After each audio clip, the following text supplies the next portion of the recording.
Hello and welcome to our Stories, Our Minds. This is a show courtesy of ICAS Kenya and Total Wellness International. Here we will get to listen to real life stories on issues mental health. We will get to meet real people who have been there and have overcome. We will also get to listen to expert guidance on issues and topics related to the same. Today our topic is real life experiences, and here we have a guest who will share his story. He will tell us who he is, what he has been through, and where he is right now. Welcome to our show. Thank you so much. Kindly introduce yourself.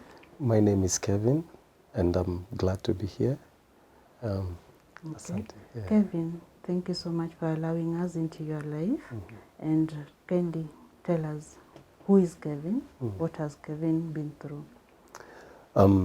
Again, as I've said, my name is Kevin, and I'm glad to be here. Kevin is a father of two. I have two children, a 16-year-old boy and a 14-year-old girl. I am married to one wife. And besides, in terms of work, I run a program that engages in transformational coaching. Yeah, so basically that is who I am in a nutshell. Okay. And as you've said, I'm here to share my story. People come from a very long way. Yeah, so I'll just pick it up from my childhood. I've been born in a polygamous family. My mother is the second wife, or rather, she was the second wife because my dad passed on in 1999. Yeah, and growing up for me, I would say it was not easy. Of my mother, we were born 5 children, of whom I'm the firstborn. And on my stepmother's side, there were 4 children. All of them were boys. So this side we were blessed with two girls. But of the 4, I am the firstborn. I must say that my family was very dysfunctional. I also have another brother whose father I don't know. Yeah. So and some of these details you cannot get into. Yeah, only my mom knows the story of this my elder brother. Yeah, but looking back, growing up for me was not easy because every now and then I could pester my mom, asking her, where is our dad? Why is he not staying with us? Things like those. And every time I used to bother her, she used to isolate and didn't want to engage in those conversations. And so I was very small and I was not mature enough to know that these are grown-up stuff, so you shouldn't get into these things. But as I was growing up, I gave up on asking about my dad. And so life, as it were, I saw my mom struggle because she was the only one who was trying to make ends meet in terms of providing food, in terms of paying our school fees and things like those. So at one time we were auctioned and we had to move to a new estate. This estate is called Umoja and Umoja 2. And in this new estate, guys stay like in a community. There are plots. Yeah, and so I noticed in one of the days that there is this man that many boys used to love him. So many boys. He used to hang around young boys. He used to buy them goodies, nini. And for me, because I had a need, I think I had a need for significance, I had a need for self-awareness, and I had a need for security, which were not being provided for me. And so looking at this Jama, I said, this can be like a father figure to me. And so we began, I went with our innocence as children. I was 12 years, introduced myself, got to know this guy, and that was it. So on one of the days when we were playing on the field as children, this guy comes and picks me out from amongst the boys that we were with. And so we begin a journey to a place I don't know. He just picked me out and we began to engage in a conversation as we are walking. And during those times in 1990, that place was very, very isolated. There were no buildings as such as they are today. And so we reach at a particular school. It's called Unity Primary. And this guy undresses me, and in a twinkle of an eye, he sodomizes me, and he begins chasing me away like a dog. Now, I'm a young person, 12 years. I'm struggling with father issues, growing up in a very dysfunctional family. I don't even have a self-awareness of my identity, and then this happens. And so for me, I must say that my world ended there. My world became dark. It was a very traumatizing experience for me. I was in distress, and I was really disturbed.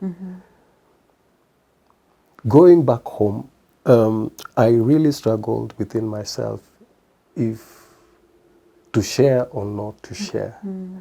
And as young boys, there's a slang that we used to use, kufunguliwa boot. So it's something that you could not talk about. Yeah. So I decided to keep it to myself.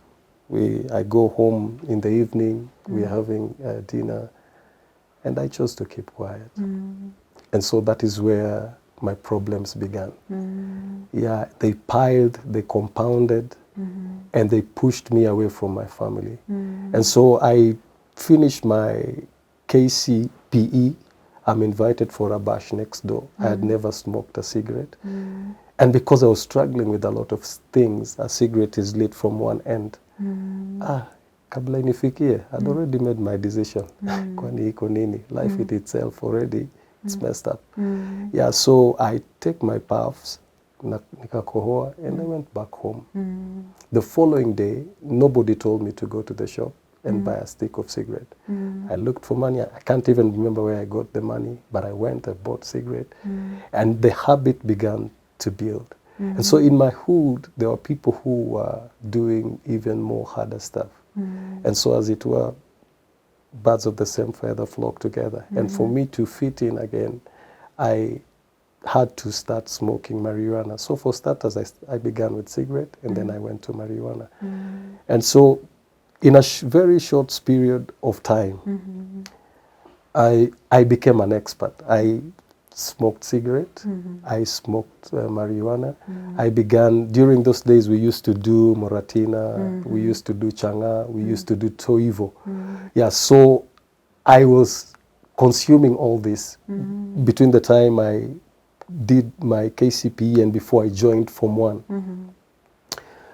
Yeah, at the same time also I began doing cut, I began sniffing glue, I began taking pills. Joining Form 1, I had already overtaken them all, yeah, because of the issues that I was struggling with. And as I'm saying this, my family doesn't know that Kevin is turning into a different man. And so I'm called to a certain school, and I joined the school. In Form 2, I'm expelled because when I joined the school, I looked for people like me. And I meet this guy from Huruma. It's called Juma. Juma is a peddler. Yeah, so we began peddling drugs with Juma in Mr. Kibinu's school. Yeah, so he knows that, these guys are the peddlers in this school. We expelled, you know. And so for 1 year, I was at home. Nikaingia kwa Makanga. Began touting, nikijaza gari, nikipeleka watu town, nikiwarudisha. By the way, si ati ni ya mchana, ni usiku. The unroadworthy cars, we used to use those ones to carry people at night. So I used to work at night. And na mchana nafanya mashughuli zangu. As it were, because when you get into addiction, you need money. Yeah, so coupling that also, I began stealing. So for starters, I began stealing from my family. Nice shoes, you steal, you go sell, nini, vitu kama hizo. You steal even spoons. Yani, these small things. And anything has a market. And so it built and built and built. And I found myself getting into crime, even without realizing. Yeah, fast forward, when I was expelled from school, my mother tried and got a school in Majengo because no school could accept me without a letter of reference that I've been in school before. Yeah, so she was referred to her by a friend in a school in Majengo, St. John's, and that is a community school. Yeah, so I go to Majengo, and Majengo is the hub of drugs. Yeah, I'd begun reforming because I'd gone through a lot of rejection. Nobody wanted me near them. Nobody wanted me to visit their house. Even my own ushago, walikuwa wakisikia Kevo anakama, wanasema mwambieni tu asikam, because nikienda lazima ndavuka na kitu. Yeah, and that was me then. But no one realized what I was really struggling with. Yeah, so when I got this school, when I began reforming, in fact, my mom chased me away. I went to Madari number 10. There's a cousin of mine who took me in to Kanza kuishi naye. So in 1996, I go to church, and it was on the 31st, and then the pastor preaches, and he calls an altar call, and then I step forward, and then I'm prayed for, and Kevo is born again. Yeah, but again, the issues that I was struggling with, they're still with me. And so after some time, they caught up with me again. And they caught up with me in a very, I don't know what to say, but I had begun transforming and changing. And this is the time when I went to my mom and I told her, by the way, I went to church, I was prayed for, and now I'm a changed man. I want to go back to school. And we went back to school. He got the school at Majengo, St. John's. I joined this school, and I met the head boy. Because, you know, I was really committed to the things of God, to the things of church. And so I met the head boy in that school, 1997. Kevo, umefanywa head boy. And then this devil catches up with me. Yeah, the things that I've been struggling with. Now, as the head boy of that school, I was the one leading the gangs to where the drugs are. I do my O-levels, I did them all under the influence of drugs. Yeah, those sides, the story there is another thing. Yeah, we used to go drink changa, smoke weed, tunatupa matembe, alafu tunakuja kukalia exam. It was something else. Yeah, so I finished school in 1998. I'm going for a robbery mission. There's a friend of mine we used to stay with in our hood. Before we went to hit the place that we were going to hit, we went and did our survey for almost 1 week. And then now, before the material day, he comes and tells me, hey, by the way, they used to call me Ele. Ele, hey, Buddha amesema tunaenda Mushadha. So they are going up country. Yeah. So namuliza sasa fomu yetu itakuwaje ya kwenda kukula huko, because ilikuwa lifestyle ya mavijana, you go, you steal, and then you go and flash beers with girls and you know all those things. And so because it was December, it was that season ya kufloss, kuna do na unajua hizo vitu zote. So when this guy tells me that, nikamwambia, by the way, weenda ocha, mimi I'll continue with the mission. And so I go for this mission under the influence of drugs. And it backfired. I was caught with fundi wa mijengo, with machetes, with hoes, with stones, all kinds of weapons. And as a matter of fact, as I'm saying this, flashes of my friends who had died as teenagers, I literally saw some of my friends in flames from wamevalishwa tires, and they are burning to death. Some left, we call them bays, went for robbery missions. Unasikia, and nearly he was gunned down. And so in 1998, December 22nd, I knew that today is also my day. And so I don't know, I can't explain the series of events. There was commotion. And as the commotion was going on, somebody was holding my hand. And this guy, I don't know him. He was mediating for me, and I didn't know him. I don't know where he came from. If you ask me, I usually say it was an angel from the Lord. Yeah, because hauwezi tetea mwizi na passion hivyo. And so by the end of this conversation, the complainant anaulizwa, what do you want us to do with this guy? The complainant turns back to me and ananiuliza, utarudia kuiba? Of a truth, hata kama we ni mwizi, will you say yes? And there's a crowd in front of you baying out for your blood. So I tell them, no, I will not do it again. And that is how I came out of that place. Fast forward in 2000, because of the issues that I've been going through, I've gone through depression, anxiety, all stress, you know. I was in a state of apathy and hopelessness. I attempted to commit suicide, in 2000. So my family wako chini, mimi niko huko juu, trying to take an overdose of drugs so that I die. But as it were, in the morning, around 3, 4, 5, thereabout, baridi bado inanipiga, I'm not dead. Yeah, so there's one person who used to come and encourage my mom and tell her, you know, this guy one day will be a different person and he will make impact. And so that is the person that I went to. And I told him, hey, by the way, my life is messed up. I've done stuff. I've gone through stuff. And because you've been talking positive, if truly I can change, then help me. And that is the person who held my hand. And he's a pastor, and he prayed with me, and he began just walking with me, taking me to different places as he goes for missions. Yeah, nilikuwa mtu wake wa mkono. Yeah, so akanisaidia na hapo ndo nikaanza kugrow. I began developing a passion to reach out to young people, especially wanakaa kwa mabase, wale wanakaa hawana kitu, wale, you know. Because right now, where I am at is that God has put me in a place where I've authored 3 books.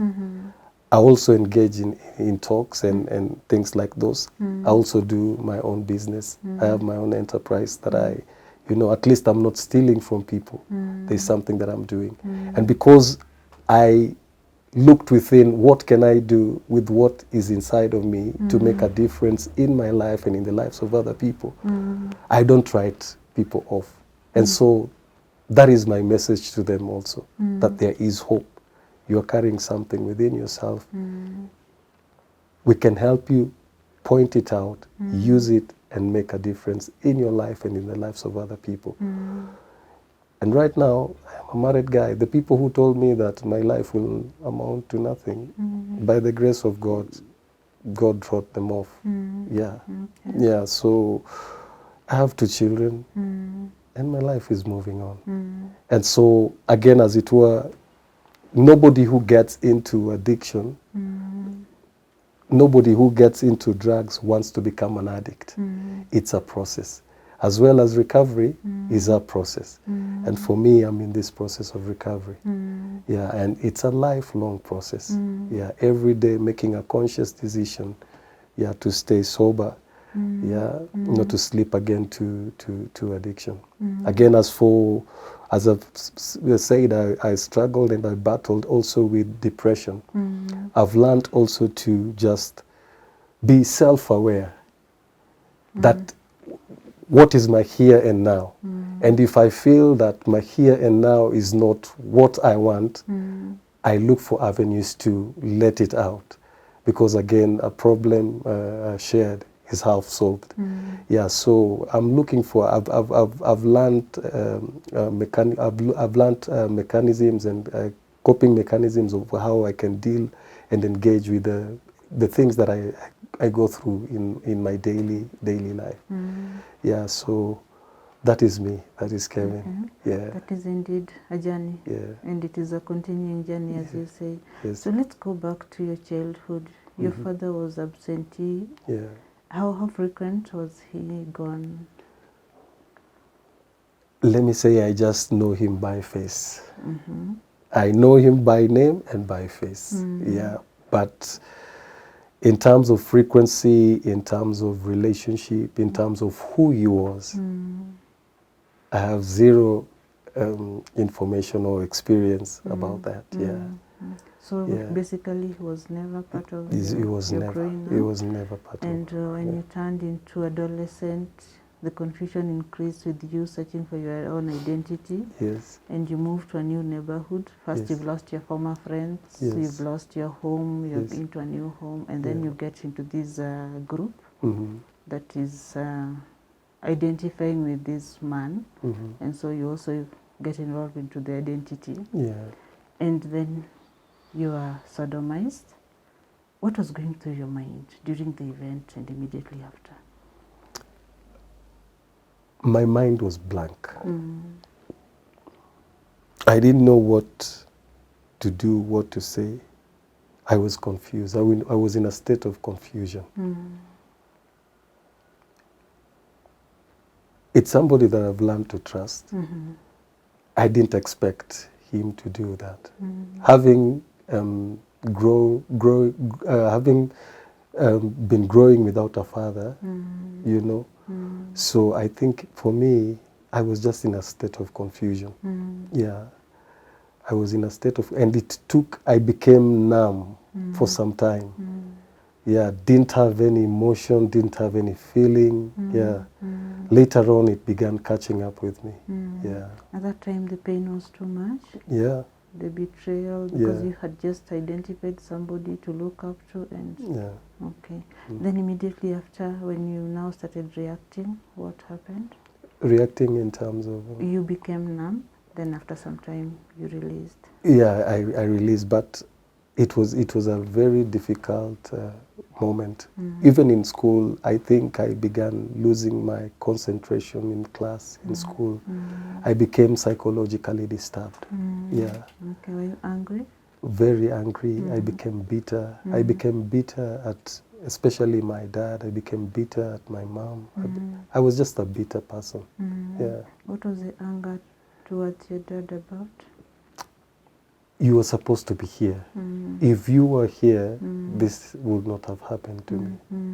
And sometimes also I could imagine how life would be if you were here for us as your children. Yeah. And what about your mom?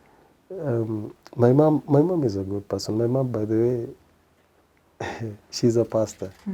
But even when this incident happened, she was really busy with her church work.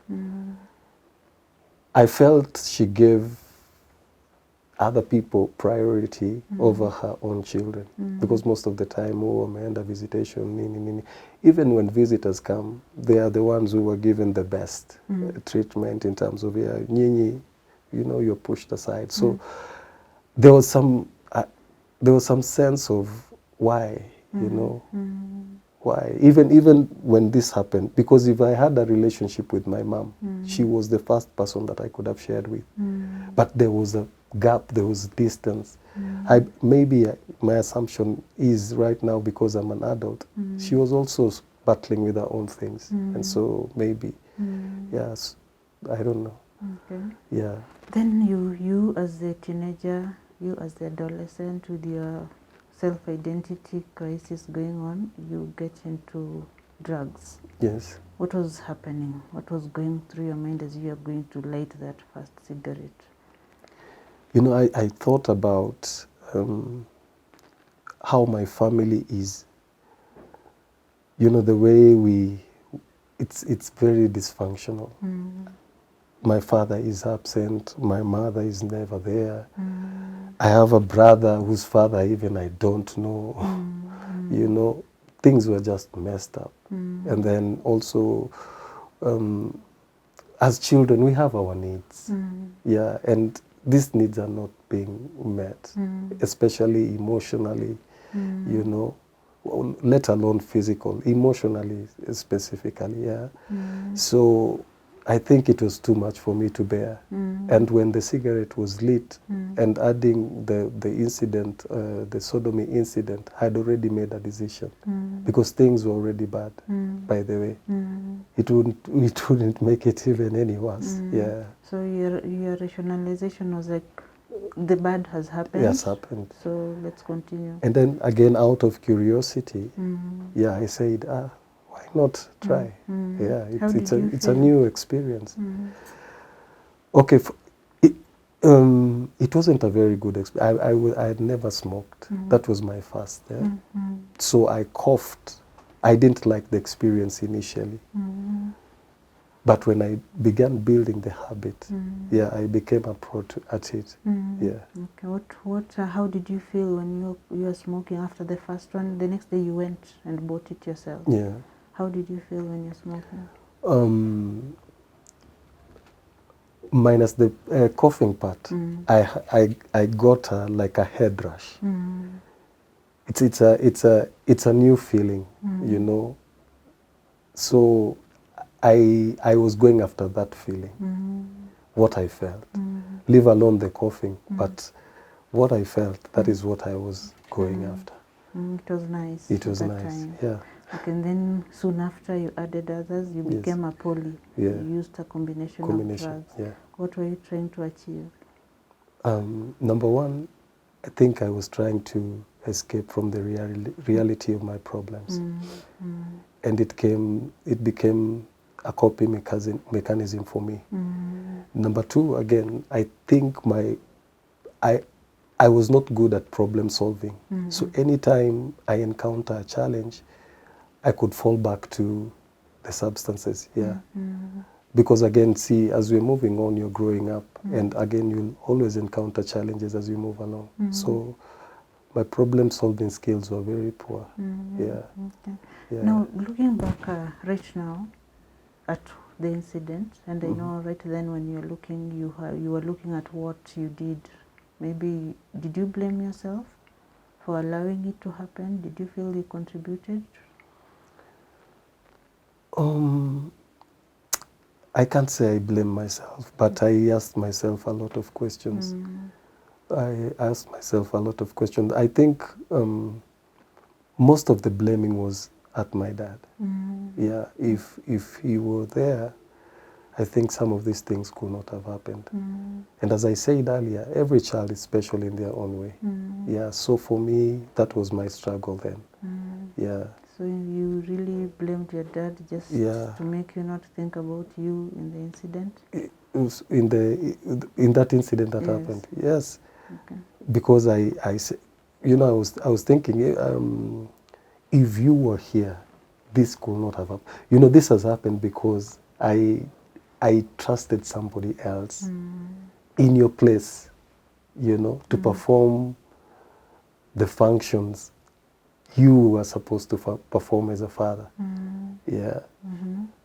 So again, as I told you, that the issue of self-awareness, the issue of significance, the issue of security, yeah, I was looking for those things. And I saw maybe I can find these things in this man.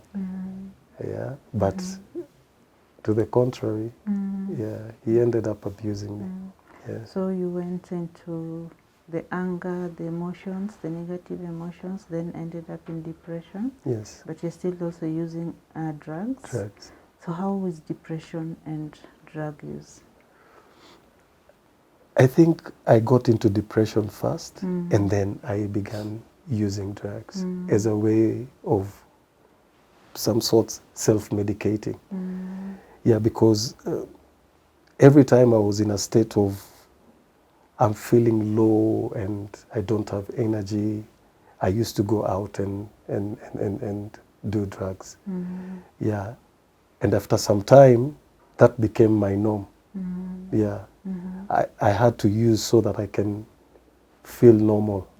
Without using, I was not myself. Yeah. That means that the drug use became your new normal? Yeah. And with that you had to increase to feel the ecstasy you're looking for? Yes. And also you had to feed this habit. And you had mentioned something about stealing, getting into serious robbery. Yes. Tell us about that. I mentioned earlier, I didn't intend to become an addict. When I took the first puffs, it was just an experiment. Yeah, but now it graduated. because in social settings, people will use those things like some of my friends were using, you know. So in those social settings, again, it's a different place. You needed to have money. Yeah, because not every time they will buy for you. I am a young guy, school going, I don't work, I don't earn a salary. Where can I get money? Yeah, so I began stealing from my family. I began stealing from my brothers, my sisters, my mom, you know, anything that could give me money. I could even steal books, you know, because like if you walked on our streets, there are people who buy books, they sell them as a second-hand books. Yeah, so I know places where you can sell anything in this Nairobi. Yeah, and that is how I picked up the habit of getting into crime. Yeah, because I needed the cash to sustain the lifestyle that I was already getting into, you know. So in experimentation, you get into social use, and then now you become dependent, and then it becomes your new normal. So I had to have money. And you had mentioned that your family was not aware. My family, initially, they were not aware. The day they became aware is when my mom tried to cane me. When she tried to cane me, I told her, mimi hautanichapa. And she took a stick. I went to the kitchen, I took a knife, nikamwambia, mimi ndakuslice wewe. And from that moment, they all realized that this is a different person. Yeah. So making her own inquiries and investigations, she came to realize that I was abusing drugs. Yeah. How many years later? It was not so long. I just cleared class 8. Yeah. It was not long before she knew. Si anajua huyu ni kijana wa class 8 bado naweza kuchapa. But between the period hiyo ya nilimaliza class 8 and I'm joining form 1, as I was saying, a lot had taken place. And for me, because of the magnitude and the weight of what I was feeling and I was going through, I became an extremist. You know, if it is smoking, I go all the way. If it is drinking, I go all the way. If it is bang, I go all the way. Lazima hii unawasha ingine, lazima hii unawasha ingine. So I think even in terms of structure and function, my brain had already begun to change. Yeah, because I was not myself again. Yeah. During the whole process, did you ever feel any emotions? No, I can't explain the emotions that I was feeling, but mostly is anger and bitterness and resentment. Yeah. As for these other feelings of you're excited because of family or you've gone to a family, no, those ones, no. Yeah, I had negative emotions, piles of negative emotions. Including for your family? Yes. Okay. Yeah. Did you continue being friends with that group, even the young boy group that this guy was relating to? After some time, we moved out of the estate, but there are some people now that are grown-ups. We still know each other. Yeah, but most of the guys there's no contact now.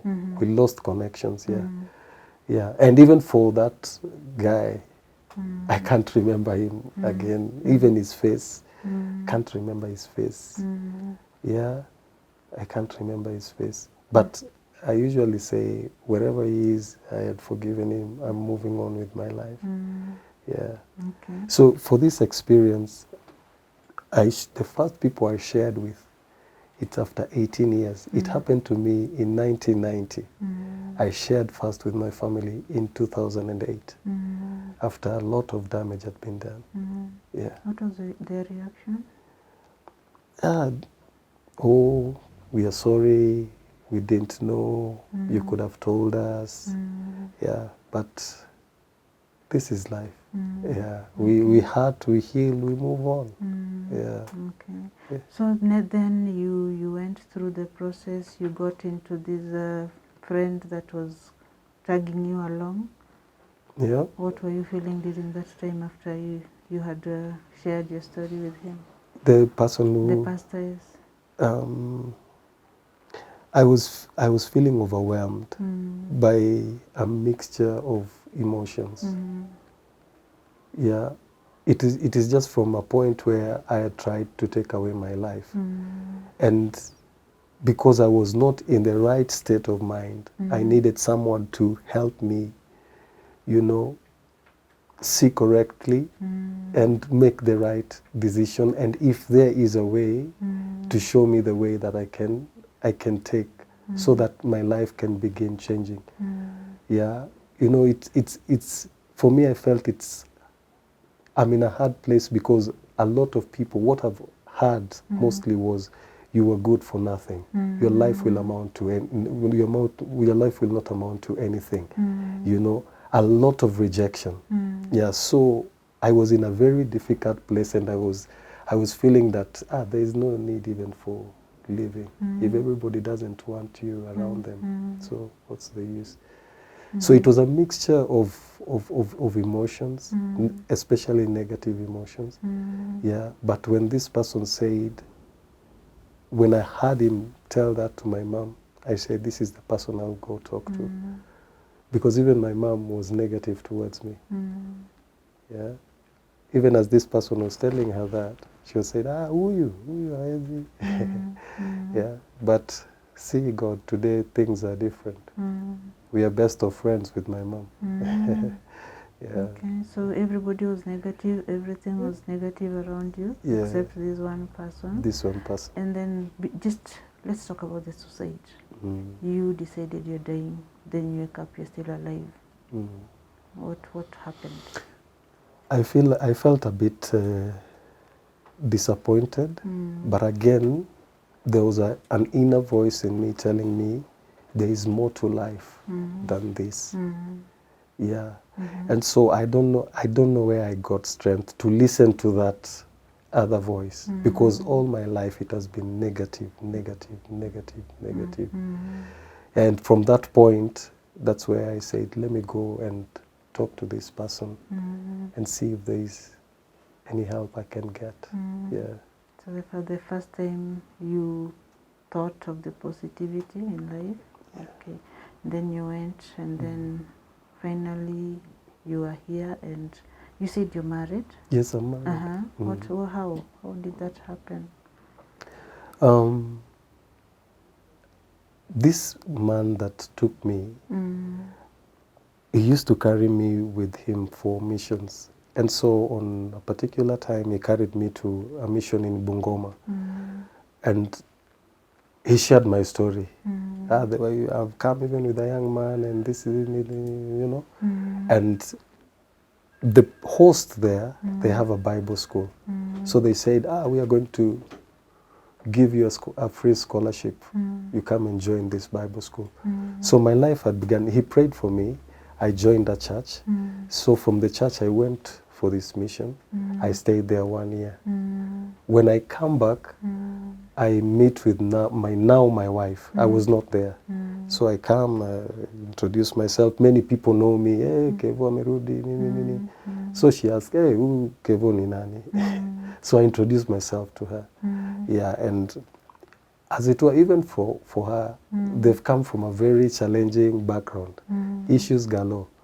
So because I'm from a place of heart and struggle, I choose to walk with her. So we walked with her. I walked with her for a period of time. And then during that period of time, emotions grew. Yeah, and we got engaged. Yeah, we began dating, and then we got engaged, and then eventually in 2007 we got married. Yeah. Not a positive ending or beginning. Yeah. And again, I want to appreciate, because she understands where I'm coming from. I must say that she's been a very good support system to me. Yeah. Yeah, because you know, kuna watu hawezi kuelewa mali unatoka, so even in terms of marriage, it becomes again something else. Yeah, but I want to appreciate her for just working with me. Okay. Yeah. So now let's reflect on the negative environment that was around you, according to you, and now Now you're here looking out positively. Is there still some that are guarded against you, some that are just having that, okay, well, it will not last, or things like that? The change will not last. Okay, everybody has their own expectations. There are people who will put timelines to it. Yeah, but now, years later, we are moving on. So even for me, it's just to make a conscious decision every day to move forward. You know, to move forward. It doesn't mean that challenges wouldn't be there, but now what are the provisions or the mechanisms that you are in place to solve the problems, the challenges that you encounter? Yeah, previously I could slip back, but now over the years, yeah, I've come to understand there are options available. Yeah, in terms of just going and trying to address what you're dealing with. Okay. For example, counseling is a provision, yeah, to be able to engage and be able to begin addressing the things that we are going through. Yeah. Okay. Yeah. Okay. Now let's talk briefly about what you went through. Now you're here, and now you are running a kind of rehabilitation program. Tell us about that. Basically, this is from a passion point of view and experience point of view. I've undergone some trainings, but basically what I do now, it's purely out of passion. And the experience that I've gone through are pushing me and are driving me to reach out there and to be able to just engage with people. Yeah, because as I've said, it's only one person who saw good in me. Yeah, there's so much negativity out there, and if people can see, we can have confidence in people, and you can see good in people and help them. I think that is a good thing. Okay. Yeah, that is a good thing. And that's what you are offering. That is what I'm offering. Okay. Yeah. Now, the other thing I would have wanted you to share is maybe tell us, now that you've gone through all this and you have come, what is the way forward for you? For me, it's just to focus on, I'm focusing on a day at a time. I have a vision, and that vision is guiding me, and that vision is motivating me, and that vision is giving me strength as I move, as I take a day at a time. My desire is to see the lives of people transformed, and we are living in a healthy society. Yeah, and health, when we talk about health, is all round. It's holistic. Yeah, so that is what drives me every day. Okay. Yeah. So now I want you to talk to groups of people. One, that child, adolescent that has no idea that this is a problem, what he's going through is a problem. What would you want to tell that person? As adolescents, we have people who are surrounding us. We have parents. If not parents, we have mentors, we have teachers, we have religious leaders. Yeah, and in the case that you're in whatever state, if you don't understand, talk to people. Because I think that is the starting point. If you're self-aware that where I am at now, I'm confused, then open up and talk to someone. Because there are people who have gone ahead of you, they'll be able to help you understand, and they'll be able to help you understand where you're at and how you can move from there to the next point. Okay. The next group, the perpetrators, the people who are doing these acts to any group, being young girls, be it the boys, be it the adolescents, and even men, women, what would you want to tell them? Number one, I would want to tell them that they are ruining the lives of other people, which is not fair. And secondly, they themselves are struggling with issues that they don't know. And that is why they let it out in the way that they're letting out, by hurting other people, you know. So I would ask them to go and seek for help as well. Find out what are you struggling with, what are you know, what are you going through that is making you to be the person that you are, a monster. Yeah, and seek for help. There's always help out there. Yeah. And if it is a sickness, it can be cured. Yeah. Yeah. Okay, and what would you tell these significant loved ones, like family, friends? How do you want them to assess and identify before it reaches that critical end? As long as you notice even minimal changes. For example, in a family, you notice that nowadays Kevo is so much withdrawn. It is a red flag already. Yeah, so it's always important for us to try and reach out, because I think family is the first support system. And then I would encourage also to keep in tabs, to keep checking on each other, talk to one another, yeah, not just to each other, but talk to one another, engage as family. Yeah, when you see behavioral changes, aggression, you know, change patterns, maybe in eating, in sleeping, you know, any kind of change, then I think that is the starting point to reach out and get to know where this person is at. Yeah. Finally, the society. What would you want to tell the society at large? I would want to tell the society that every individual is special, though we are different, and that makes it beautiful, because there is beauty in diversity. We should learn to accept and embrace each other. Yeah, because acceptance, again, it's key. People are struggling out there with the issue of acceptance. Everybody wants to be accepted, and we can go any mile for us to be accepted. And so even as a society, we need to be gracious enough to accept people and not just to judge and to condemn.